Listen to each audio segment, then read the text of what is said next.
မှာပါဗျာဒီနေ့ရတော့တောနဲ့မျိုးနဲ့မတူဘဲနဲ့ရွာတွေမှာထူးထူးဆန်းဆန်းနေရှိတယ်ဘာတွေလဲဆိုတော့တကဘာလုံးတိုင်းတာနဲ့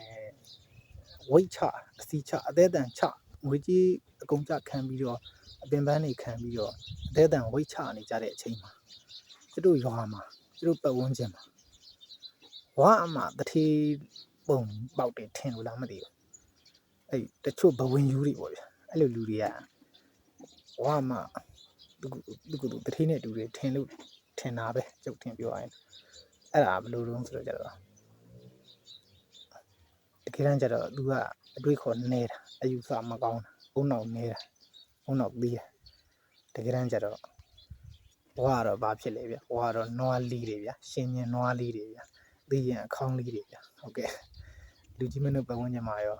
လူတွေလဲဆိုတာကွန်မန့်မှာရေးထားခဲ့ကြပါဟုတ်ကဲ့ဒါပါပဲဗျ